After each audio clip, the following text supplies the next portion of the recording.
Dear students, आज हम BEd second semester के मोस्ट इम्पॉर्टेंट क्वेश्चंस जो कि आपका आईसीटी का पेपर है उसको सॉल्व करेंगे। हमारा पहला क्वेश्चन है, कंप्यूटर के आविष्कारक कौन हैं? तो जैसे आप जानते हैं कि कंप्यूटर के आविष्कारक चार्ल्स बैबेज हैं। सबसे पहला कंप्यूटर का नाम क्या था? तो सबसे पहले कंप्यूटर का नाम एनिएक था। आधुनिक कंप्यूटर की खोज सर्वप्रथम कब हुई? तो आधुनिक कंप्यूटर की खोज सबसे पहले 1946 में हुई थी। कंप्यूटर के क्षेत्र में महान क्रांति कब से आई? तो कंप्यूटर के क्षेत्र में महान क्रांति 1960 में आई। नेक्स्ट क्वेश्चन है हमारा, कंप्यूटर का हिंदी नाम क्या है? तो कंप्यूटर को हम हिंदी में संगणक कहते हैं, इसलिए आपका ऑप्शन बी सही हो जाएगा। नेक्स्ट क्वेश्चन है हमारा, कंप्यूटर साक्षरता दिवस कब मनाया जाता है? तो कंप्यूटर साक्षरता दिवस आपका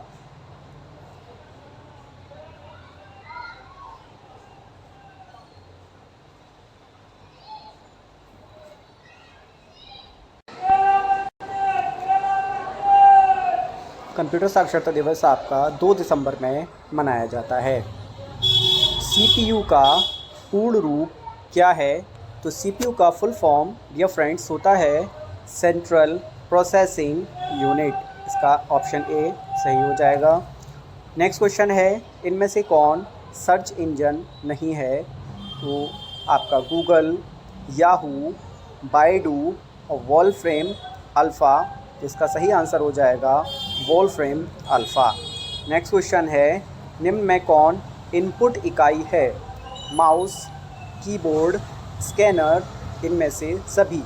तो आपकी जो इनपुट इकाई हैं ये सभी इनपुट इकाई होती हैं। नेक्स्ट क्वेश्चन है, 1 किलोबाइट कितने बाइट के बराबर होता है? तो इसका सही आंसर हो जाएगा 1024 बाइट। इसी तरह से नेक्स्ट क्वेश्चन है, 1 मेगाबाइट कितने बाइट के बराबर होता है? तो 1 मेगाबाइट आपका बराबर होता है 1024 KB के बराबर होता है। 1 गीगाबाइट कितने बाइट के बराबर होता है? तो 1 गीगाबाइट आपका 1024 MB के बराबर होता है। कंप्यूटरों में प्रयुक्त आईसी चिप बनते हैं। तो कंप्यूटर में जो आईसी बनते हैं, और आईसी का फुल फॉर्म होता है इंटीग्रेटेड सर्किट। तो कंप्यूटरों में प्रयुक्त होने वाली आईसी जो बनी होती है वो सिलिकॉन से बनी होती है। इंटरनेट के पते में पद HTTP का सही विस्तृत रूप है। तो इंटरनेट के पते में HTTP का फुल फॉर्म होता है hyper text transfer protocol. Question number 15 है, किसी कंप्यूटर के प्रोग्राम में बच्चों द्वारा प्रयुक्त भाषा प्रायः कौन सी होती है? तो किसी कंप्यूटर के प्रोग्राम में बच्चों द्वारा प्रयुक्त भाषा जो होती है वो लोगो होती है। नेक्स्ट क्वेश्चन है, सीपीयू में कंट्रोल, मेमोरी और तीसरा कौन सा यूनिट होते हैं? तो सीपीयू में कंट्रोल मेमोरी और तीसरा जो होता है वो ALU यानी अर्थमेटिक एंड लॉजिक यूनिट होता है। सीपीयू के ALU में क्या होते हैं? तो सीपीयू के ALU में रजिस्टर होते हैं। नेक्स्ट क्वेश्चन है, गणना और तुलना के लिए कंप्यूटर के किस भाग का प्रयोग किया जाता है? तो गणना और तुलना के लिए ALU यानी अरिथमेटिक एंड लॉजिक यूनिट का यूज़ किया जाता है। आप इसको ऐसे भी याद रख सकते हैं, ALU का फुल फॉर्म होता है अरिथमेटिक एंड लॉजिक यूनिट। तो अरिथमेटिक जैसे आप जानते हैं कि इससे कैलकुलेशन होता है, तो इसका यूज़ इसी के लिए किया जाता है। प्रोसेसर के 3 मुख्य भाग कौन से होते हैं? हम पीछे भी पढ़ते आ रहे हैं कि प्रोसेसर के जो मुख्य 3 भाग हैं वो कंट्रोल यूनिट, रजिस्टर और ALU होते हैं। नेक्स्ट क्वेश्चन नंबर 20 है, माइक्रो प्रोसेसर जो कंप्यूटर का मस्तिष्क होता है उसे क्या कहा जाता है? तो उसे माइक्रोचिप कहते हैं। नेक्स्ट क्वेश्चन है, कंप्यूटर को किस प्रकार की बुद्धि की संज्ञा दी गई है? तो कंप्यूटर को कृत्रिम बुद्धि की संज्ञा दी गई है। क्वेश्चन नंबर 21 है, कंप्यूटर को किस प्रकार की बुद्धि की संज्ञा दी गई है? सॉरी, ये क्वेश्चन आपका रिपीट हो गया है, तो आपको मालूम है कि इसे कृत्रिम बुद्धि की संज्ञा दी गई है। नेक्स्ट क्वेश्चन है, सामान्य रूप से प्रयुक्त किए जाने वाले कंप्यूटर कौन से हैं? जैसे आजकल आप लोग यूज़ करते हैं, वो कंप्यूटर जो हैं वो डिजिटल कंप्यूटर होते हैं। क्रे क्या है? तो क्रे एक सुपर कंप्यूटर का नाम है, यानी सुपर कंप्यूटर होता है। ये क्रे जो है वो एक सुपर कंप्यूटर है। विश्व का सबसे पहला सुपर कंप्यूटर कब बना था? तो वर्ल्ड का फर्स्ट सुपर कंप्यूटर जो बना था वो 1976 में बनाया गया था। भारत में निर्मित प्रथम कंप्यूटर का क्या नाम है? तो भारत में जो पहला कंप्यूटर सुपर कंप्यूटर बना उसका नाम सिद्धार्थ है। माइक्रो प्रोसेसर किस पीढ़ी के कंप्यूटर हैं? तो माइक्रो प्रोसेसर जो यूज़ हुए थे वो चतुर्थ पीढ़ी में यूज़ हुए थे, क्योंकि आपकी पहली पीढ़ी में जो यूज़ हुआ था वो था वैक्यूम ट्यूब, उसके बाद आईसी आई थी, और लास्ट आपका जो आए हैं माइक्रो प्रोसेसर्स, ये आपके चतुर्थ पीढ़ी में आए हैं। भारत में निर्मित परम कंप्यूटर किस प्रकार का कंप्यूटर है? तो फ्रेंड्स, आप याद रखिएगा कि परम कंप्यूटर भारत का सुपर कंप्यूटर है। नेक्स्ट क्वेश्चन है,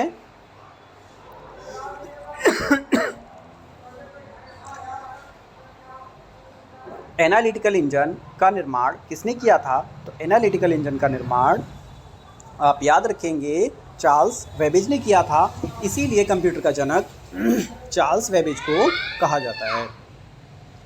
कीबोर्ड में फंक्शंस की संख्या कितनी होती है? तो फ्रेंड्स याद रखिएगा, कीबोर्ड आप सभी ने देखा होगा, उसमें F1, F2, F3 से लेकर F12 तक ये 12 कीज़ होती हैं जिन्हें फंक्शन की कहा जाता है। इसीलिए फंक्शन की संख्या कितनी होती है? तो फंक्शन कीज़ की संख्या 12 होती है। इनमें से कौन इनपुट डिवाइस नहीं है? तो डियर फ्रेंड्स, इसमें से मॉनिटर आपका इनपुट डिवाइस नहीं होता है, क्योंकि ये आपका आउटपुट डिवाइस है। गेम खेलना किससे आसान हो जाता है? तो जैसे आप जानते हैं, गेम आप खेलते हैं तो वो जॉयस्टिक के ज़रिए से आप गेम खेलते हैं। नेक्स्ट क्वेश्चन आपका है, सॉरी डिस्टर्ब हो रहा है, मैं उसको बंद कर देता हूँ। कंट्रोल, शिफ्ट और आल्ट कौन सी कुंजियाँ कहते हैं? तो ये मॉडिफायर कुंजियाँ कहलाती हैं। निम्न में से कौन सा आउटपुट डिवाइस नहीं है? तो ये टच स्क्रीन आपका आउटपुट डिवाइस नहीं होता है। आउटपुट डिवाइस में देखिए प्रिंटर होता है जो आपको प्रिंट देता है, मॉनिटर होता है जो आपको सामने सारी चीज़ें दिखाता है, लेकिन टच स्क्रीन से आप कंफ्यूज ना होइएगा। टच स्क्रीन जो है वो आपका एक इनपुट डिवाइस है, क्योंकि जब आप टच करते हैं तब आपको उसका डिस्प्ले जो दिखाता है, तो डिस्प्ले आपका आउटपुट डिवाइस है, लेकिन टच स्क्रीन जो होगा वो आपका इनपुट डिवाइस होगा। कंप्यूटर की मुख्य मेमोरी क्या होती है? तो कंप्यूटर की मुख्य मेमोरी जो होती है वो आपकी इंटरनल मेमोरी होती है, इसीलिए इसका ऑप्शन भी सही हो जाएगा। रैम किस तरह की मेमोरी है? तो याद रखेंगे फ्रेंड्स, रैम जो होती है वो आपकी मेन मेमोरी होती है।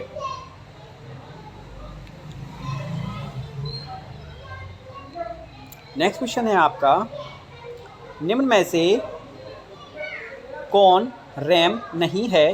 तो देखिए pram, D RAM, S RAM, ये तीनों ही रैम होती हैं, लेकिन फ्लैश ये आपकी रैम नहीं होती है। इंटरनल स्टोरेज किस प्रकार का स्टोरेज है? तो देखिए इंटरनल स्टोरेज जो होता है, जो आपके फ़ोन में, जैसे आप जानते हैं कि फ़ोन आजकल आ रहा है 6 GB 128 GB 128 GB जो होगा वो आपका इंटरनल स्टोरेज है। इसीलिए ये आपकी कैसी स्टोरेज है? ये आपकी प्राइमरी स्टोरेज होती है। सीडी को कॉम्पैक्ट डिस्क के अलावा और किस नाम से भी जाना जाता है? तो फ्रेंड्स याद रखेंगे, सीडी को कॉम्पैक्ट डिस्क के अलावा ऑप्टिकल डिस्क के नाम से भी जाना जाता है। निम्न में से क्या स्टोरेज डिवाइस का उदाहरण नहीं है? तो स्टोरेज डिवाइस का उदाहरण में आप देखेंगे फ्लॉपी स्टोर करने के लिए आता है, हार्ड डिस्क में भी स्टोर कर सकते हैं आप अपना डेटा, सीडी में भी आप अपना डेटा स्टोर कर सकते हैं, डीवीडी में भी आप अपना डेटा स्टोर कर सकते हैं। बट रैम जो होती है ये स्टोरेज डिवाइस नहीं है, ये मेन मेमोरी होती है। इसीलिए इसका जो आंसर सही हो जाएगा कि स्टोरेज डिवाइस का उदाहरण नहीं है, तो रैम स्टोरेज डिवाइस का उदाहरण नहीं है। डीवीडी का फुल फॉर्म क्या है? तो डीवीडी का जो फुल फॉर्म है वो डिजिटल वर्सेटाइल डिस्क, इसका फुल फॉर्म होता है। कंप्यूटर में IBM का पूरा नाम क्या है? तो कंप्यूटर में IBM का पूरा नाम इंटरनेशनल बिजनेस मशीन, उसका पूरा नाम होता है। इसका ऑप्शन ए सही हो जाएगा। क्वेश्चन नंबर 49 है, हम देखेंगे अंग्रेज़ी भाषा के समान उच्च स्तरीय कंप्यूटर भाषा है। तो अंग्रेज़ी भाषा के समान जो उच्च स्तरीय भाषा है कंप्यूटर की, वो कोबोल होती है। बाइनरी नंबर प्रणाली में कितने अंक होते हैं? तो बाइनरी नंबर प्रणाली में 2 अंक होते हैं। कंप्यूटर की भौतिक बनावट क्या कहलाती है? तो देखिए, कंप्यूटर में जो सॉफ्टवेयर तैयार किए जाते हैं उन्हें हम कंप्यूटर में जो प्रोग्राम तैयार किए जाते हैं उन्हें हम सॉफ्टवेयर कहते हैं, और जिन्हें हम टच कर सकते हैं, जिन चीज़ों को हम छू सकते हैं फिज़िकली, उन्हें हम क्या कहते हैं? हार्डवेयर कहते हैं। डॉस का पूरा नाम क्या है? तो डॉस क्या है? एक ऑपरेटिंग सिस्टम है, इसीलिए इसका पूरा नाम है disk operating system. Question number 53 है हमारा, कौन सा सॉफ्टवेयर कंप्यूटर के हार्डवेयर को नियंत्रित करता है? तो कंप्यूटर के हार्डवेयर को सिस्टम सॉफ्टवेयर नियंत्रित करता है।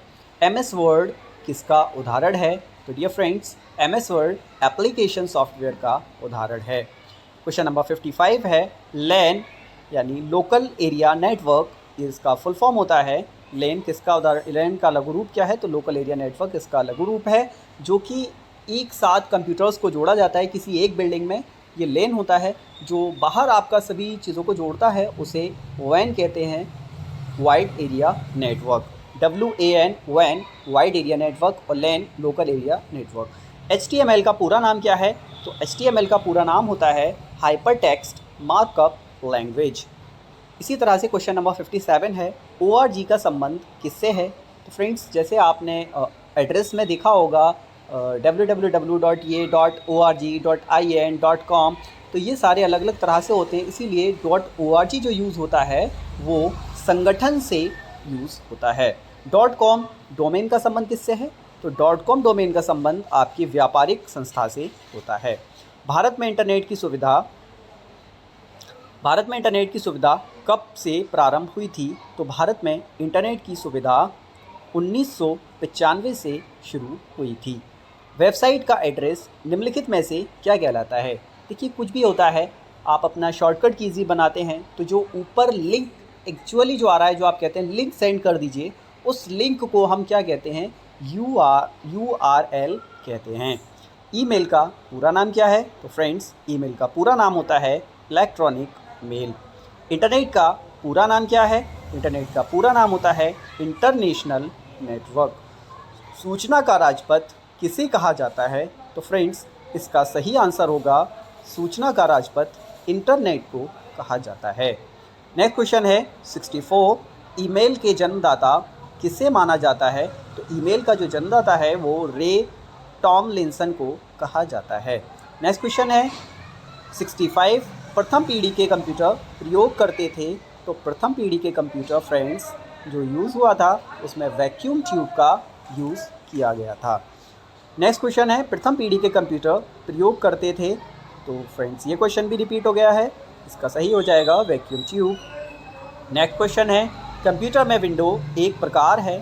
तो कंप्यूटर में विंडो एक सॉफ्टवेयर का प्रकार है, जो कि एक ऑपरेटिंग सिस्टम होता है, विंडोज़ के ज़रिए से ही जो आपके कंप्यूटर को ऑपरेट करता है, जो एक तरह का सॉफ्टवेयर है। नेक्स्ट क्वेश्चन है, अनुपम क्या है? तो फ्रेंड्स, अनुपम एक सुपर कंप्यूटर है। नेक्स्ट क्वेश्चन 69 है, कंप्यूटर का डाटा सबसे छोटी इकाई है? तो कंप्यूटर के डेटा में जो सबसे छोटी इकाई होती है वो बिट होती है। नेक्स्ट क्वेश्चन है, किसी बाहरी स्रोत से आती है और कंप्यूटर सॉफ्टवेयर में फीड की जाती है, इसे उस सूचना को क्या कहते हैं? तो फ्रेंड्स, उस सूचना को इनपुट कहा जाता है। फ्रेंड्स, आपके लिए मोस्ट इम्पॉर्टेंट क्वेश्चंस थे, आप बताइएगा आपके लिए हेल्पफुल है या नहीं। और अगर आप इसका PDF चाहते हैं कि आपको इसका PDF मिल जाए, तो डिस्क्रिप्शन में आप मैसेज छोड़ दीजिएगा, मैं आप लोगों को इसका PDF प्रोवाइड करा दूँगा। Thank you, good bye.